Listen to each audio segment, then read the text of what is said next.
Mateus capítulo 13, os versos 31 a 35. Mateus 13, 31 a 35. Abra sua Bíblia lá, Mateus 13, 31 a 35. Hoje nós veremos a parábola do pequeno grão de mostarda e a parábola do fermento, e o significado dessas duas parábolas, né? Vamos orar ao Senhor mais uma vez. Deus bendito, Deus eterno, diante agora da Tua palavra, nós pedimos ao Senhor o esclarecimento e o entendimento que só o Senhor pode nos dar. Também, ó Deus, mova o nosso coração rumo ao Teu querer, para que possamos crer e fazer a Tua vontade. Assim nós oramos em nome de Jesus. Amém. Então vamos lá, diz assim o texto, vamos todos juntos. Outra parábola lhes propôs, dizendo: o reino dos céus é semelhante a um grão de mostarda que um homem tomou e plantou no seu campo, o qual é, na verdade, a menor de todas as sementes, e crescida é maior do que as hortaliças, e se faz árvore, de modo que as aves do céu vêm aninhar-se nos seus ramos. Disse-lhes outra parábola: o reino dos céus é semelhante ao fermento que uma mulher tomou e escondeu em 3 medidas de farinha, até ficar tudo levedado. Todas essas coisas disse Jesus às multidões por parábolas, e sem parábolas nada lhes dizia, para que se cumprisse o que foi dito por intermédio do profeta: abrirei em parábolas a minha boca, publicarei coisas ocultas desde a criação do mundo. Ok, então, essas duas parábolas que nós passamos a estudar agora, tem como assunto principal o avanço do reino dos céus. As duas primeiras que nós vimos, a parábola do semeador e a parábola do joio, tem a ver com a mensagem do reino, né? O reino dos céus sendo anunciado. E agora, nessas parábolas, nós veremos o avanço do reino, né? Tal como a pequenina semente de mostarda, que após plantada e germinada, transforma-se num arbusto de considerável tamanho, ou uma pequena porção de fermento, em medidas de massa muito menores, muito maiores do que ela, né, do que a medida de fermento, as leveda e aumenta o seu tamanho, assim é o reino dos céus, né? Essas duas parábolas, elas formam um par, né? Alguns entendem que não deveria haver essa separação, né? Tanto que no texto original é uma peça só mesmo, né? Essas duas parábolas, elas formam um par, abordando o mesmo aspecto do avanço e crescimento do reino de Deus. Ambas enfocam o crescimento externo e interno, bem como a influência do reino dos céus, né? A influência que o reino dos céus exerce individualmente e também na coletividade, né? Na sociedade, né? A princípio, o princípio da vida eterna plantado no coração humano pelo Espírito Santo é tanto visível, né, externo, na vida do crente, quanto invisível, né, interno, no seu coração, né, no coração do mesmo. Então vamos ver primeiramente aí o pequenino grão de mostarda, que tem a ver com o crescimento interno e a unidade do reino dos céus. Versículos 31 e 32, né? O reino dos céus é semelhante a um grão de mostarda, né? Dentre as hortaliças, que geralmente tem sementes pequenas, você já viu a semente de alface, né? Uma coisinha de nada, pequenininha, né? As sementes são pequenas. A mostarda é uma dos menores grãos que existem, né? Ela é pequenininha mesmo, né? Agora, precisamos entender que essa mostarda que Jesus fala aqui é um tipo diferente da mostarda que nós temos aqui no nosso Brasil, né? A mostarda que você vai comprar na feira, ela parece uma folha de acelga, né? Uma folha, é uma folhagem, né? Como se fosse uma acelga, um alface, é dessa família. A mostarda aqui, a qual Jesus se refere aqui, é um tipo que dá em forma de arbusto. e chega às vezes a medir de 3 a 5 metros, às vezes, até, de altura. Então, 5 metros é a altura desse templo aqui, né? Do pé direito aqui, mais ou menos. Seria mais ou menos isso. Então, você vê, é uma árvore, né? Não deixa de ser uma árvore, é um arbusto grande, né? Então, no outono, os ramos dessa mostarda, eles ficam mais rígidos, né? E assim suportam o peso das aves. E as aves vêm, disse o Senhor Jesus, que elas vêm e encontram repouso ali e até fazem seus ninhos, né? Se aninham ali na mostarda, né? Hendrickson diz o seguinte: em sua manifestação exterior, o reino do céu na terra é assim, disse Jesus. Aparentemente é insignificante em seu início. Desse modesto início, porém, virão grandes resultados, né? Esse é o enfoque que o Senhor Jesus quer dar nesta parábola. Essa figura da árvore, simbolizando um reino, já havia sido usada lá no Antigo Testamento. Quando você lê o livro de Daniel, você vai ver no capítulo 4 de Daniel que Nabucodonosor teve um sonho. E um sonho com uma árvore enorme, né? E depois Daniel dá a interpretação para ele que aquela árvore enorme era o reinado dele, né? Esse simbolismo, né, de uma árvore simbolizando um reino grande, um reino majestoso, isso aí então já era comum, né? A pergunta que deve ficar aqui para nós é: o que Cristo queria enfatizar com esta parábola? Qual era a ênfase que ele queria dar, né? Ainda que essa parábola retrate o crescimento do reino dos céus, o objetivo de Cristo aqui era enfatizar a unidade do reino. Eu explico, né? Ele mostrou que há uma conexão básica entre os pequenos começos acontecendo sob o seu ministério e o reino, e o seu reino em glória, na glória futura, né? E o seu reino e a glória futura, né, do seu reino. Cristo quer chamar a atenção nossa para o fato de que a grandiosidade do reino de Deus, ela não apaga e nem ofusca o começo desse reino, que foi bem simples, que foi um tanto quanto humilde. Vamos pegar aqui essa igreja. Essa igreja nunca foi desse tamanho, né? Houve o começo dela aqui. O senhor estava lá no comecinho dela, não estava, irmão? Com quantas pessoas vocês começaram a reunir antes? Começou na sua casa. Com quantas pessoas? Na primeira reunião já tinha 20? Então já começou bem, né? Uma igreja que eu plantei junto com alguns irmãos. Primeiro culto só estava eu e a Janaína. Não tinha nem a Ana Cristina ainda, né? Só estava eu e a Janaína na primeira escola dominical, né? Lembro certinho que foi na época da Copa do Mundo. E a igreja que estava plantando essa congregação disse assim, né, o conselho lá havia decidido que no domingo que tivesse jogo, de manhã, não ia ter escola dominical, porque o trânsito ia ficar insuportável.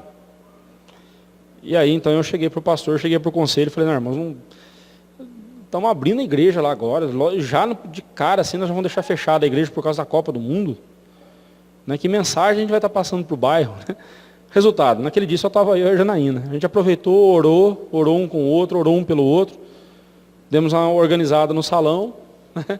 Mas abrimos a igreja, fizemos ali um ato de louvor ao Senhor. E assim foi crescendo, né? Sempre assim, sempre começa pequenininho. A nossa escola de música começou há 2 sábados. Tem poucos alunos, tem acho que uns 12 alunos, né? Não, acho que nem isso, né? Ou mais, tem mais? Tá? Mas mesmo assim, para uma escola de música parece pouco, né? Quem sabe daqui a um tempo a gente vai ver uma escola, né, funcionando aí o tempo todo, né? É assim. Nós não podemos esquecer que as coisas no reino de Deus começam de forma simples. E é nessa simplicidade que Deus age para que quando essa obra crescer, ninguém tenha dúvida de que foi a mão de Deus, e não as nossas técnicas, e não as nossas ideias, mas sim foi a mão de Deus que sustentou. Essa é a verdade que nós não podemos esquecer jamais. Né? Que o futuro, que o reino futuro do Messias será glorioso, disso nem mesmo os fariseus duvidavam. Eles sabiam que o Messias, quando viesse, né, o reino de Deus seria instaurado na terra gloriosamente. Porém, quando eles olharam para aquele homem que nascera numa cidade, num vilarejo, crescera num vilarejo insignificante, sem importância, olharam para aquele homem chamado Jesus, que andava com pecadores e publicanos, gente desprezível. Quando eles olharam para aquele homem, não viram nenhuma glória aparente, tal como a de um rei. Como esperariam um reino glorioso olhando para alguém sem nenhuma aparência gloriosa? Jesus está falando dele aqui.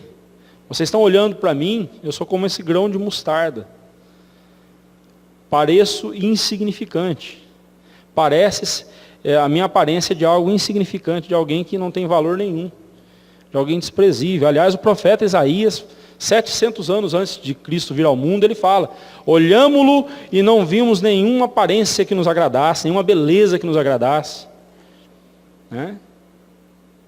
Porque Jesus Cristo não parecia ser o Messias que o judeu havia pintado na sua mente. Né? Os judeus estavam esperando que o Messias viesse de forma gloriosa, cheio de poder. O Messias fosse uma mistura de a força de Sansão, a sabedoria de Salomão, a beleza de Absalão, a habilidade de guerra de Davi. Eles estavam esperando um homem que viesse libertá-los do jugo dos seus inimigos. E aí me aparece um homem chamado Jesus de Nazaré, que até para suas despesas pessoais, ele vivia de doação. Você pode ver lá em Lucas capítulo 8, se eu não me engano eu marquei aqui. Lucas 8, versículo 3. Jesus vivia de doações. Um grupo de mulheres ali, que tinha certa condição financeira, servia Jesus com seus próprios bens.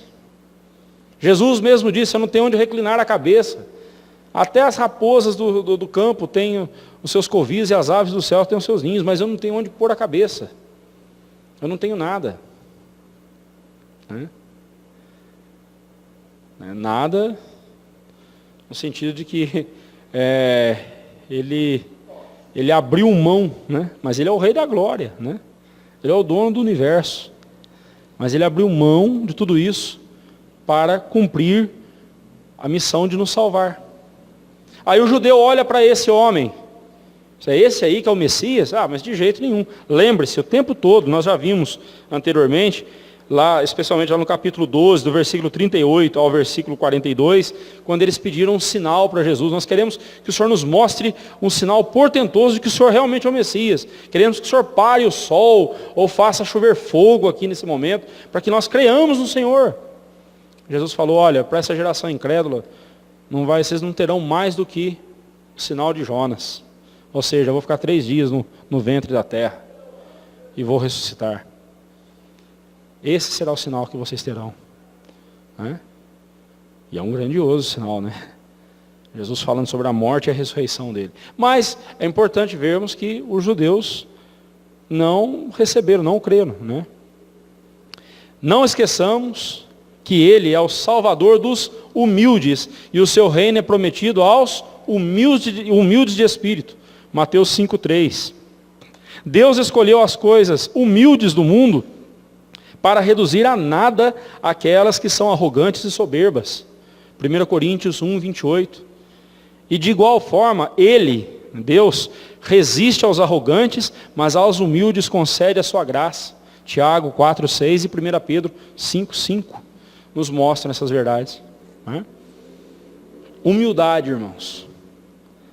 O reino dos céus é para quem tem um coração humilde. E um coração humilde é aquele que reconhece que é pecador. Humildade não tem a ver com posição social. Não tem a ver com posição social. Conheço conheço ricos humildes e conheço pobres arrogantes. E eu não sei o que é que me impressiona mais. Se é um rico humilde ou se é um pobre arrogante. Não é? Humildade tem a ver com a postura de um coração que reconhece o seu pecado diante de Deus e reconhece que só Deus pode resolver e transformar a sua vida e resolver os dilemas do seu coração. Isso é ser humilde. É alguém que se coloca nas mãos de Deus e diz assim: Senhor, faça o que o Senhor quiser comigo. Eu não resistirei à tua vontade. Uma, porque a gente não pode mesmo, né? Quem somos nós para resistirmos à vontade de Deus? Se Deus quiser, não tem quem segure, né?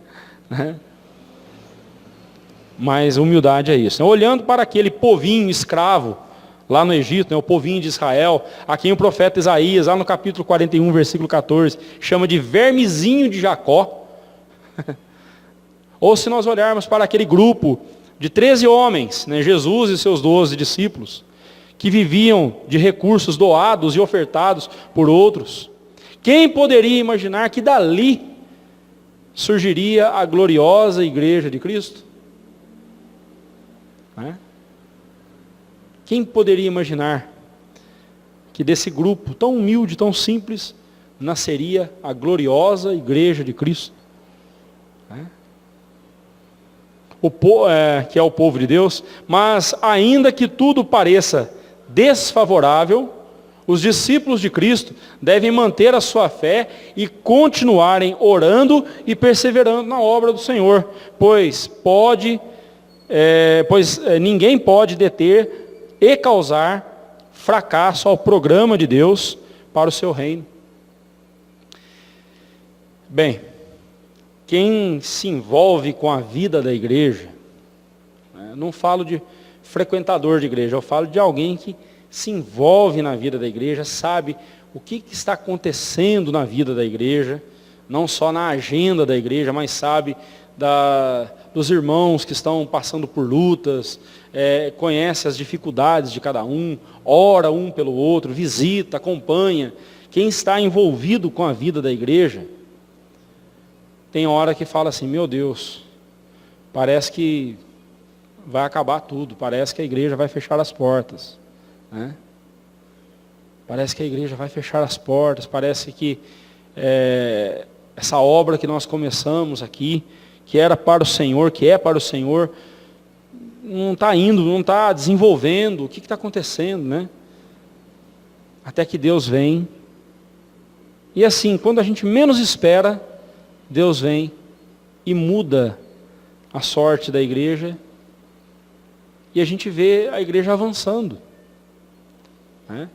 Ouvindo relatos de missionários que trabalharam anos a fio num campo.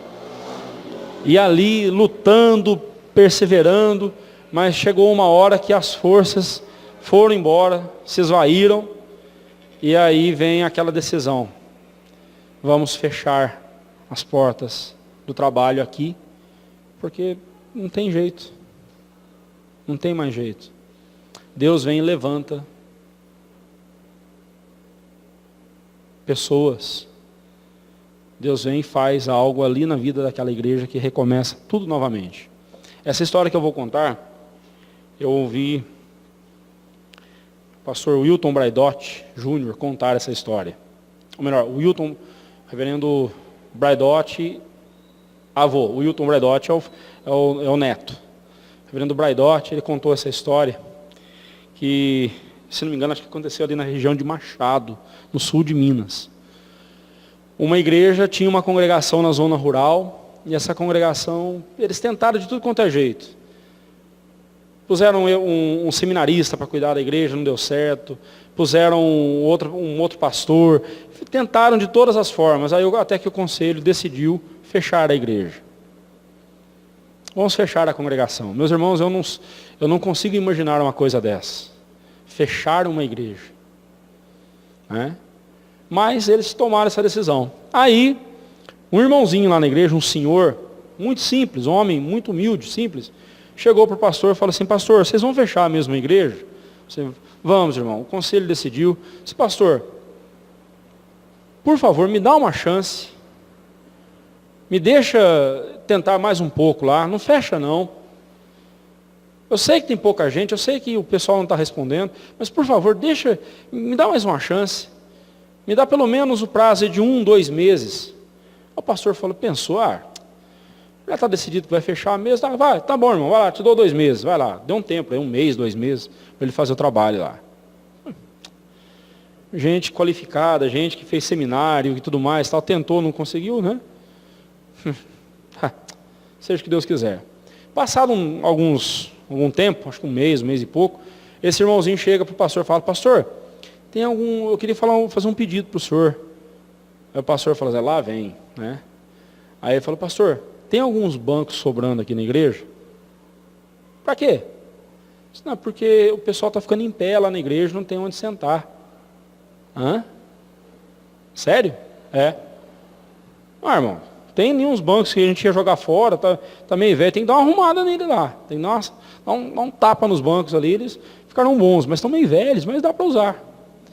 Aí ele levou aqueles bancos, alguns bancos, levou lá para a congregação. E passado ali os 2 meses, o pastor foi deixando, né? Foi vendo para ver, deixa estar para ver como é que fica. Aí esse irmão voltou, pastor, queria fazer mais um pedido para o senhor. Pois não. Tem mais banco? Mas o problema lá não é banco, pastor. O problema lá é que o espaço não está cabendo, pessoal. Não está cabendo. O pessoal está ficando em pé agora, para lá de fora. E fica pendurado na janela, olhando para lá de fora, porque dentro não está cabendo mais. Irmão, faz 2 cultos então, né? Para que fazer um só? Faz 2 cultos então. Não tinha pensado nisso.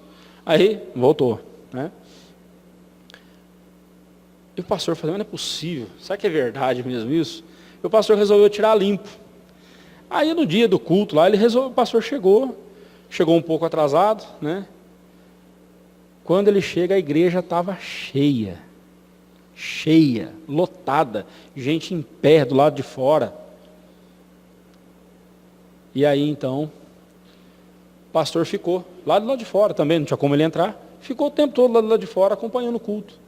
E aquele irmão simples, gaguejando, com dificuldade de falar, sem microfone, sem caixas de som, nada disso, soltando a voz, e falhava a voz de vez em quando e tal, e ele pregando, ensinando ali, com toda a simplicidade, e o povo ali sedento, ouvindo.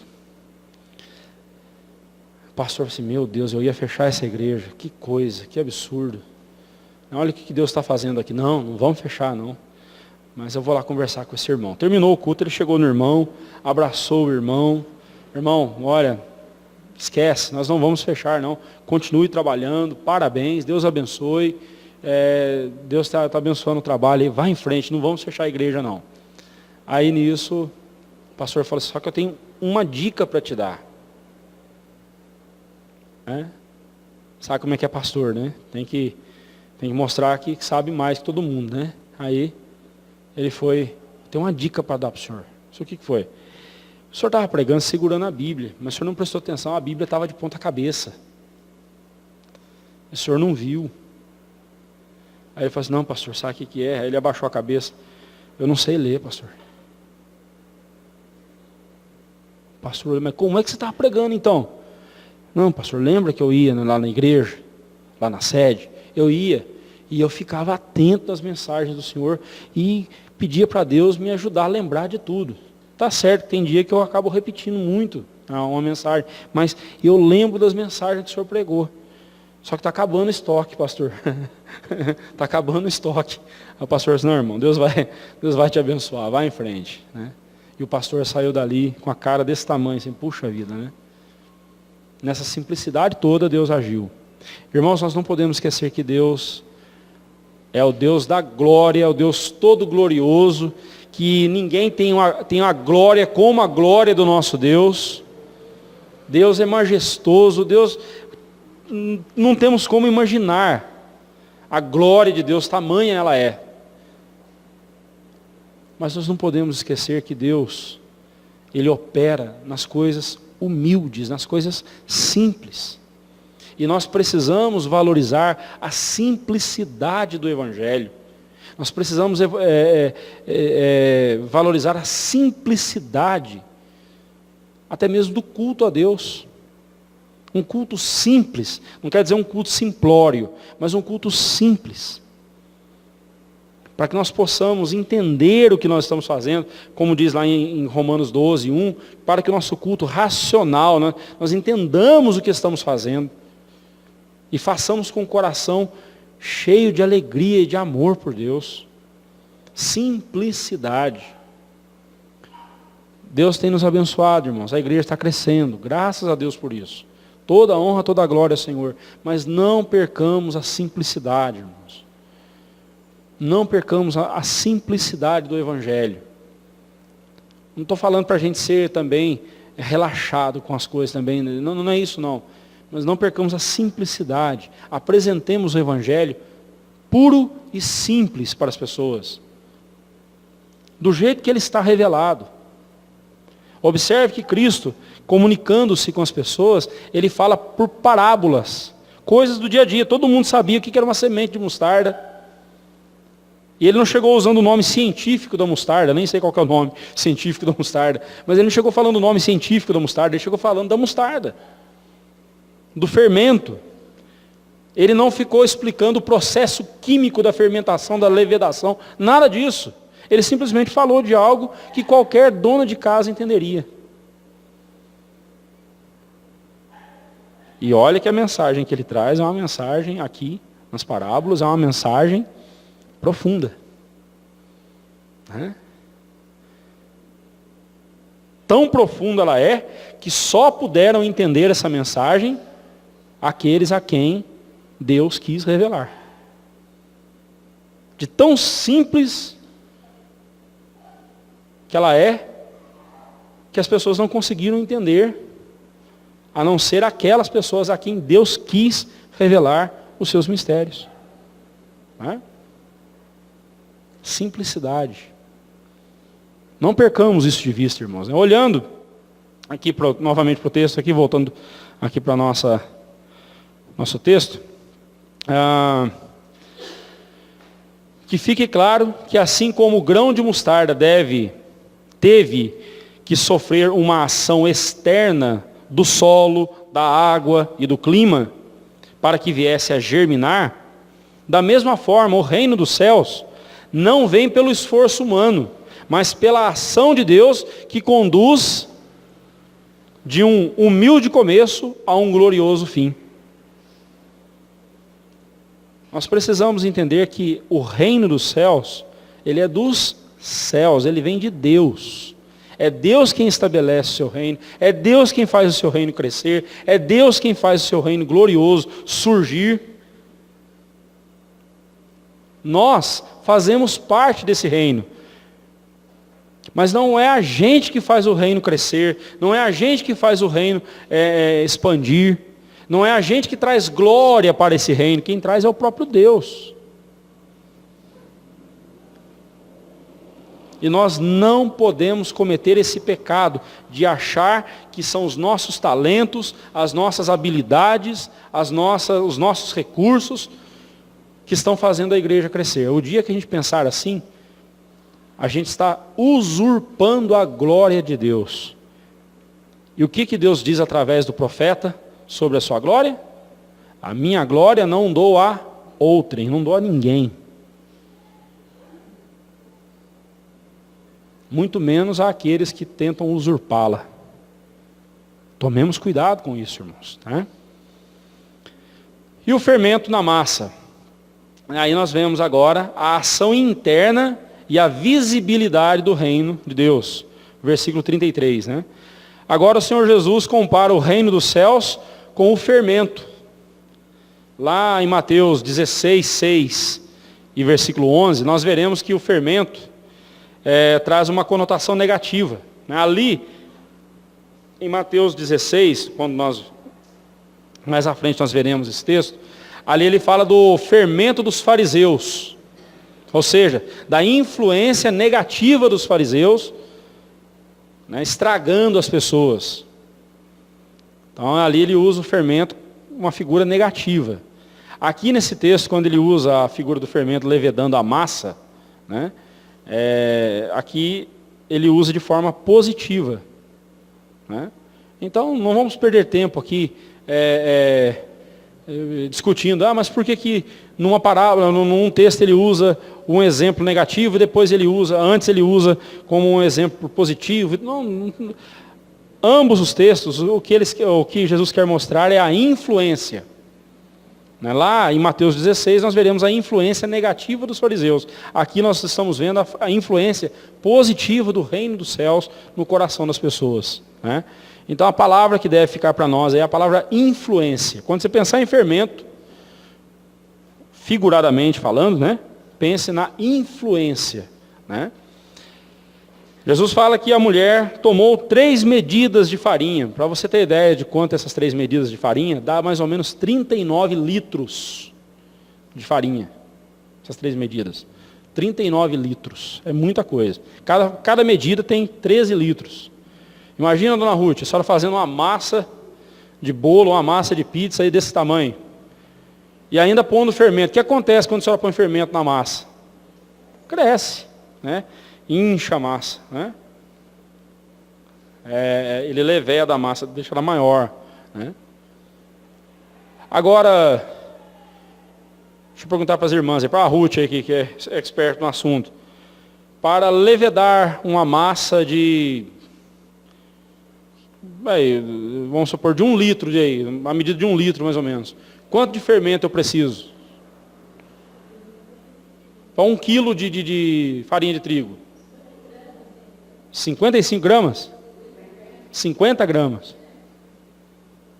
Então quer dizer, nas minhas contas, 5%. Com 5% você afeta todo o restante.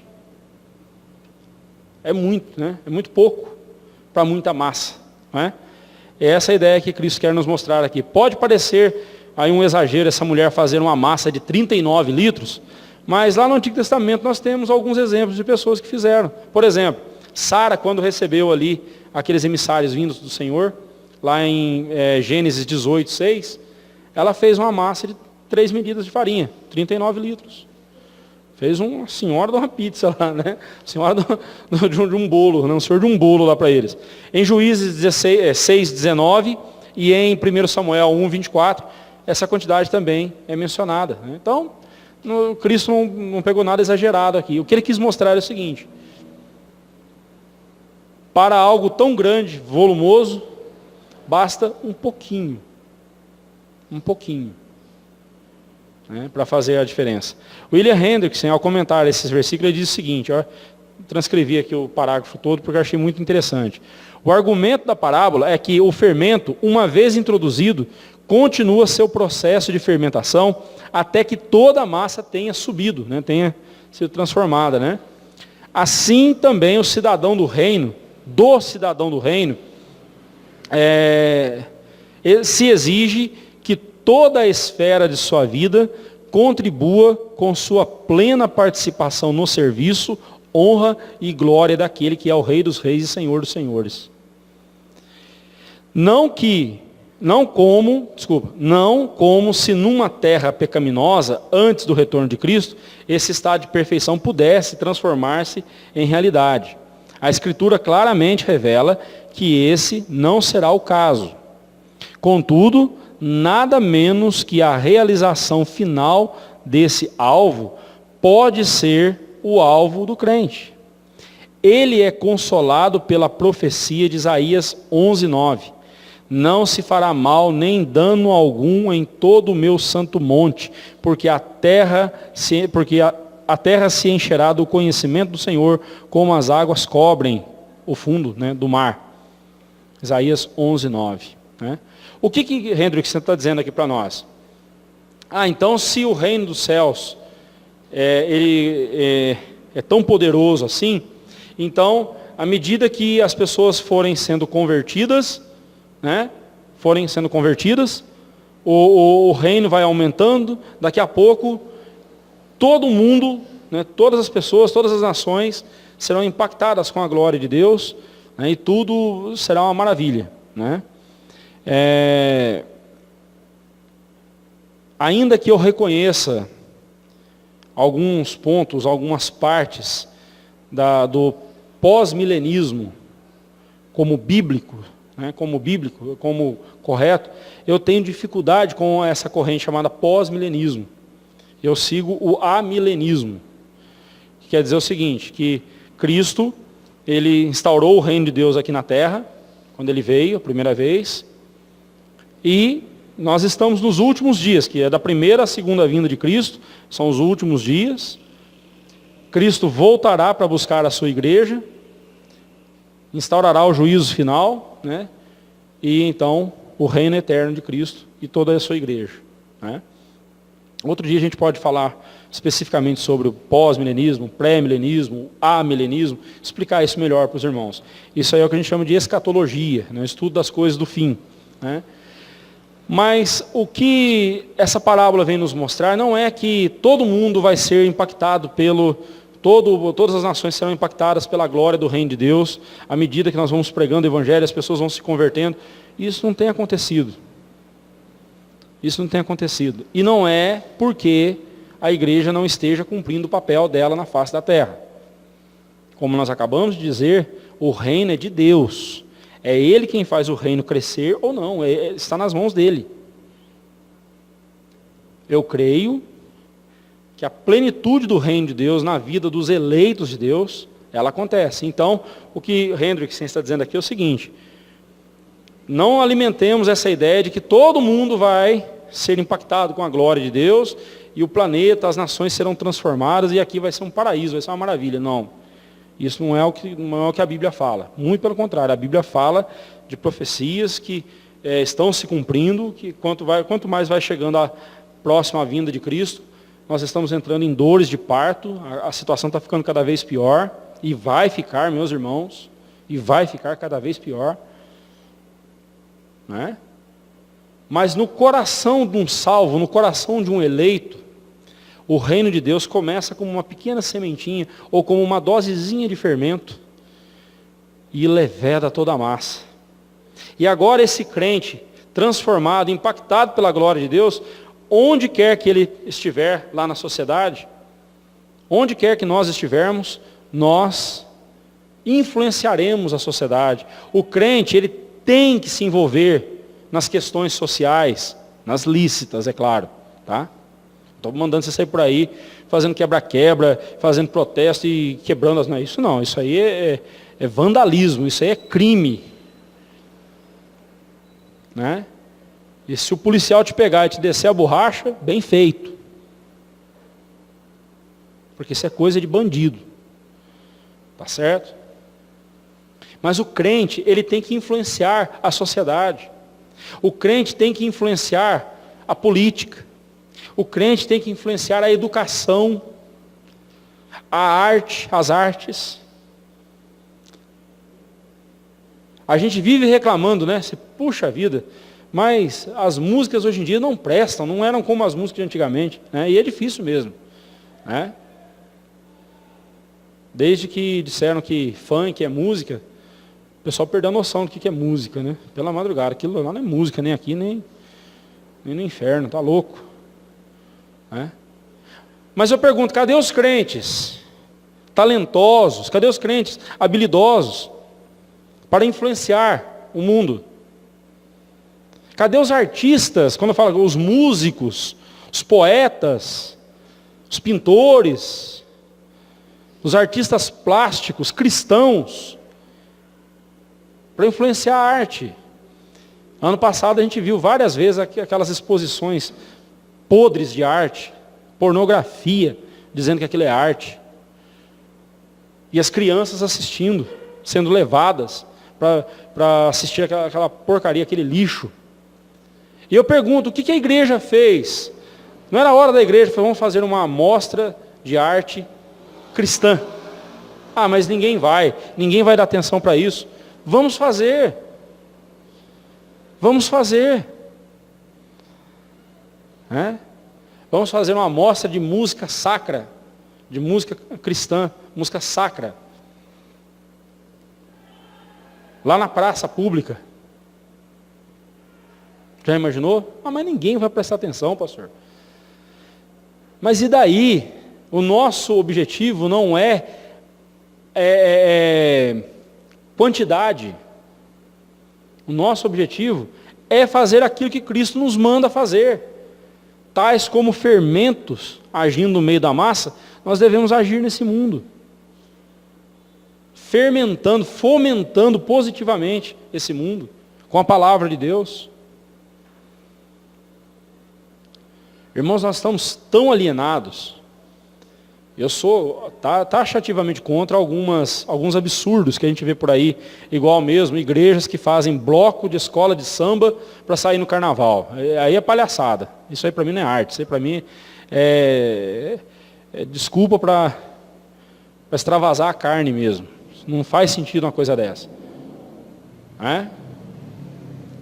Mas nós estamos tão alheios a essas coisas que nós esquecemos que a arte, a boa arte, é a expressão do caráter de Deus.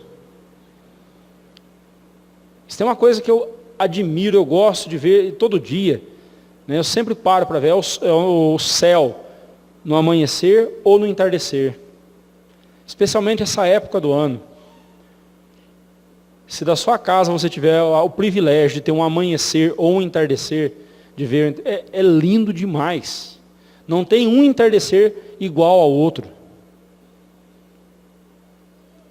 Como que Deus é criativo, como que Deus é esplêndido nas suas obras.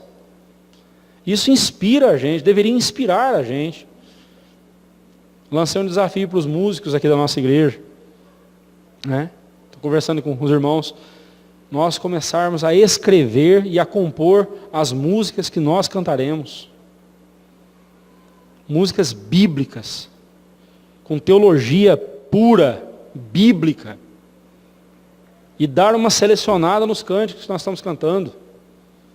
Dar uma selecionada e começarmos a compor as nossas canções. Não quer dizer que nós não vamos cantar mais as outras, não é isso, não. Mas a gente começar a usar o dom que Deus nos deu.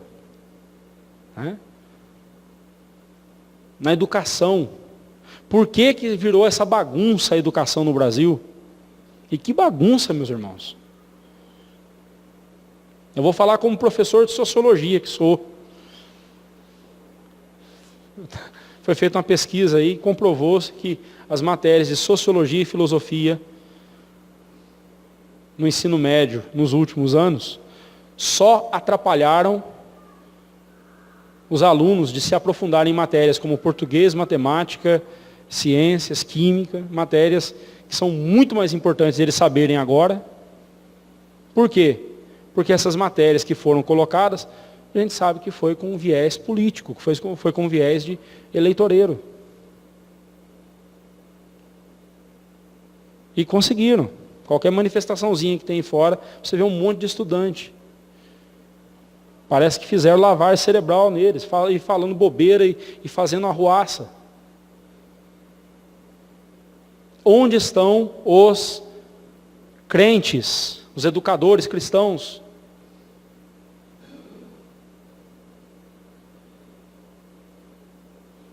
Nós não podemos esquecer que o Evangelho ele tem que influenciar toda a massa. Olha o que Cristo falou. Até ficar tudo levedado. Ou seja, não houve uma parte sequer que não foi afetada, que não foi influenciada pelo fermento. Assim temos que ser nós, irmãos, envolvidos nas questões. O discípulo de Cristo não deve se fechar e se isolar nesta vida enquanto aguarda a glória eterna de Deus. Em vez disso, ele deve influenciar a sociedade tal como o fermento leveda a massa. Com isso, devemos evitar o erro de acharmos que será a nossa influência que transformará o mundo. Preste atenção, não é a nossa influência que vai transformar o mundo. Quem vai transformar é Deus. Mas, como nós vimos lá na parábola do grão de mostarda, a ação transformadora do reino dos céus é obra de Deus e não do homem. Deus não nos chama para transformarmos o mundo, mas para refletirmos sua glória nesse mundo, e Ele mesmo é quem converterá os corações e promoverá a mudança. Nosso empenho deve ser para levar todo o pensamento e todo o gênero à submissão a Cristo, conforme 2 Coríntios 10, 5. Né? Pense, educação.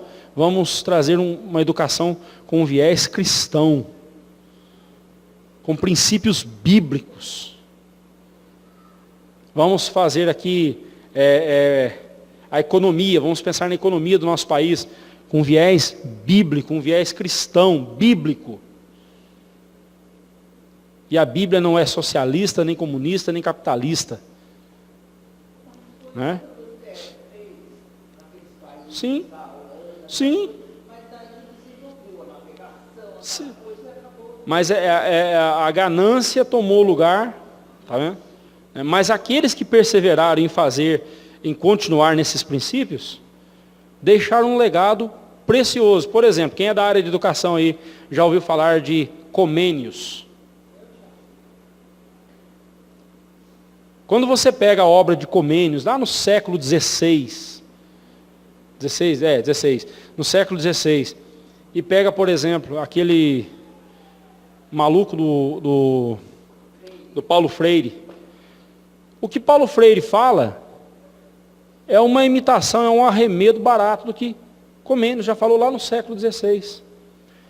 Só que ele não tem umbridade suficiente para dizer, não, essa ideia não é original, não é minha. Eu estou copiando de alguém. Mas como Comênios é pouco conhecido, então pouca gente sabe, né? A ideia é como se fosse dele. Mas vamos lá. Quando a gente persevera em fazer a obra do Senhor, Deus vai nos usar para isso. Né?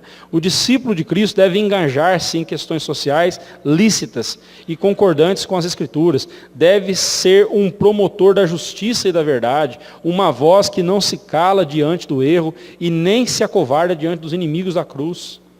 Deve promover a honestidade, a honra, deve atuar na educação, nas artes e na ciência, a fim de orientar tudo para a glória de Deus. Deve ser comprometido com a expansão do reino de Deus por meio da pregação do Evangelho e missões. O crente ele tem que ser envolvido, né? Dessa forma. Ah, meus irmãos, onde estão os cientistas cristãos?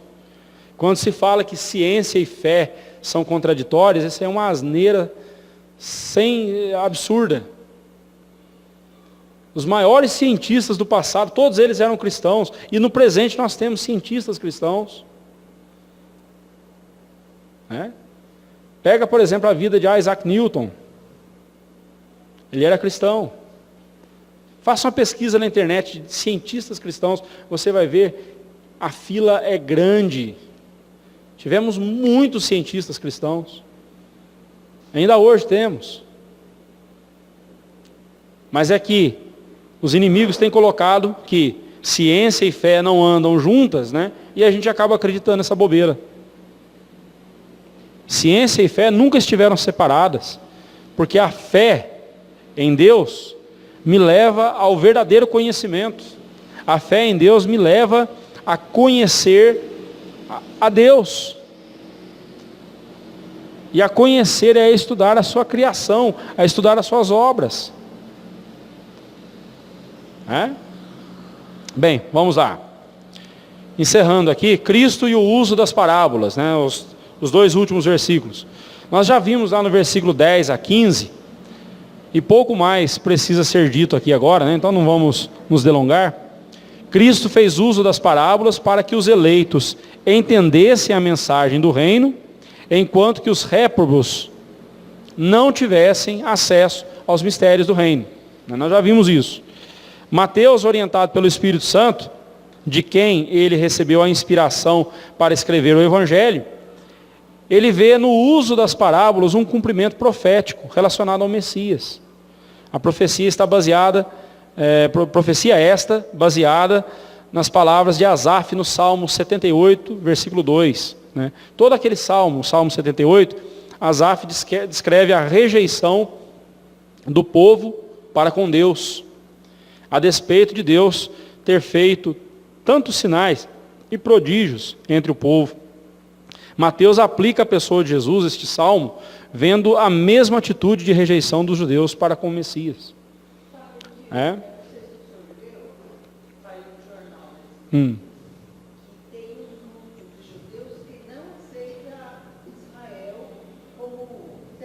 Hum. Porque eles acham que Israel realmente só vai existir na vinda do Messias. Pois é, vão ficar sem terra e vão ficar sem céu. Vão ficar sem terra e vão ficar sem céu. O Messias já veio, né? A terra, lá onde está Israel hoje, de fato é deles, sempre foi, né? E, queiram os árabes aceitar ou não, sempre foi e vai ser, mas infelizmente os israelitas aí, os judeus, né, eles deram as costas para Jesus, né? Infelizmente, assim como fizeram no passado, fizeram com Jesus, né? Mas tem havido um movimento de conversão entre os judeus, viu? Né? Aliás, se um dia você tiver a oportunidade de evangelizar um judeu, apresente Jesus para ele a partir do Antigo Testamento. Mas como eu faço isso, pastor? No Evangelho de Mateus. Olha quantas profecias do Antigo Testamento a respeito do Messias, Mateus ressalta aqui no seu texto.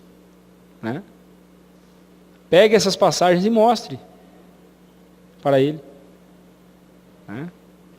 Um povo duro de coração, a um povo duro de coração, Cristo não lhes revelou mistérios do reino, ao passo que há aqueles que mostram-se arrependidos de seus pecados e buscam a Cristo, a estes lhes é dado o entendimento dos mistérios do reino. Aí você fala, mas então depende da pessoa. Se a pessoa tem arrependimento, então Deus abençoa. Então depende da pessoa. Não. Entenda o seguinte, todo ser humano nasce duro em seu coração. O coração do ser humano já é obstinado, já é duro, já é empedernido, já é tomado pelo pecado desde o seu nascimento.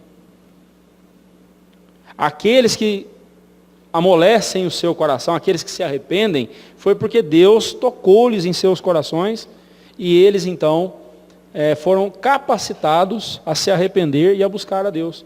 E por buscarem a Deus arrependidos dos seus pecados, Deus os abençoa, os perdoa. Né?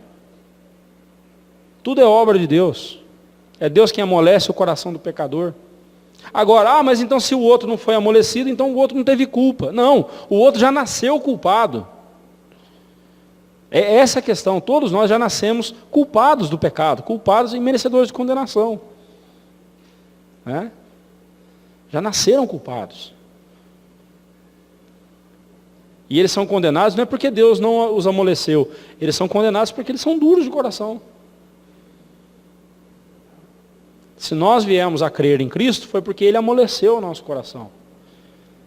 Ele nos deu arrependimento. Né? Aplicações práticas para nós aí, irmãos. Destacamos aqui duas aplicações para nós.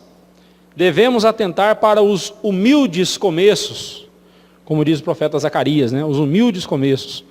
Em nossos dias, em que a megalomania e a busca por impressionar as pessoas são constantes, precisamos lembrar que a grandiosidade do reino dos céus não depende de nós, mas do próprio Deus. Assim sendo, nada que fizermos poderá ser mais glorioso do que o próprio Deus. Ele usa os humildes começos para que se evidencie a sua glória.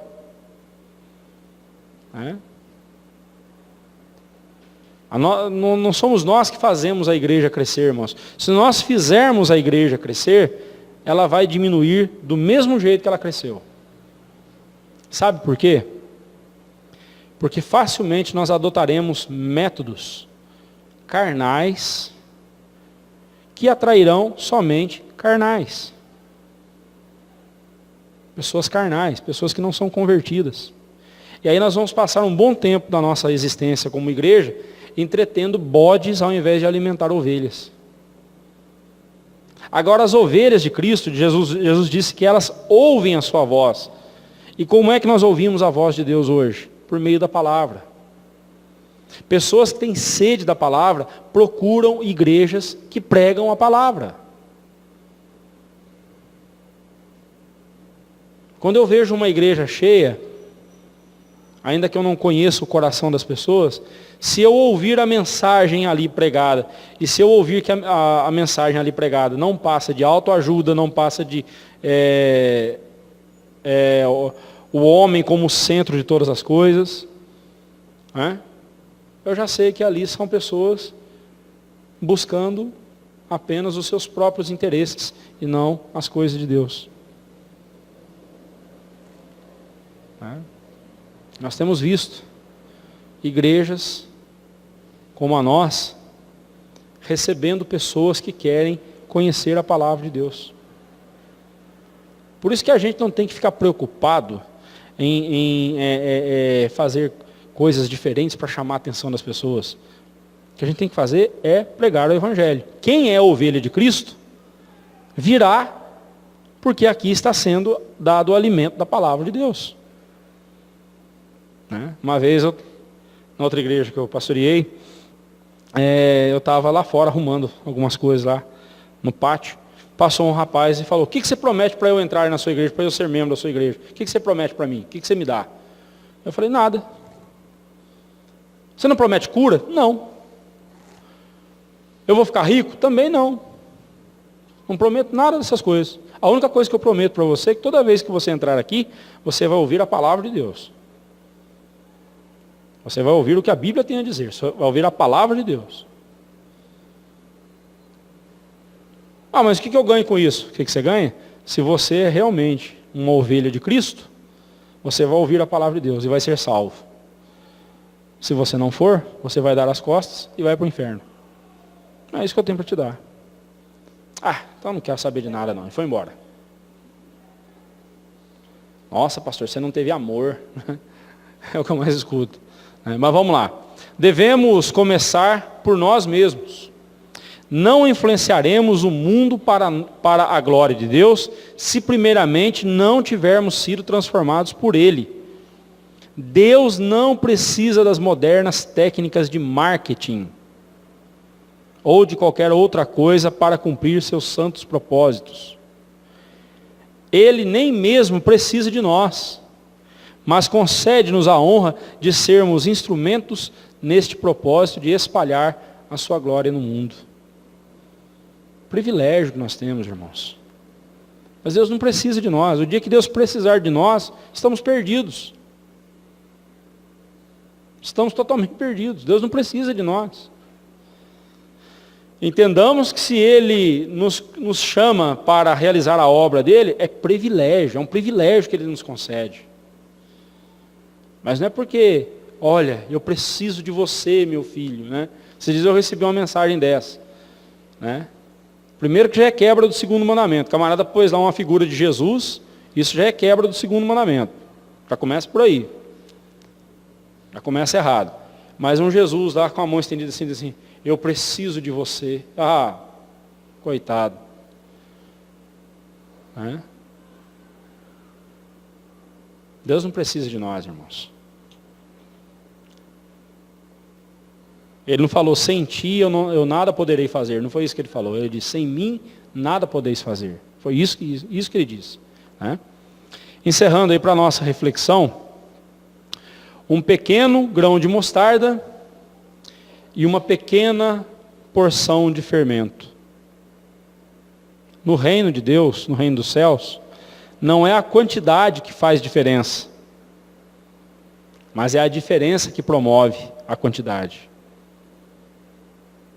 Pense nisso.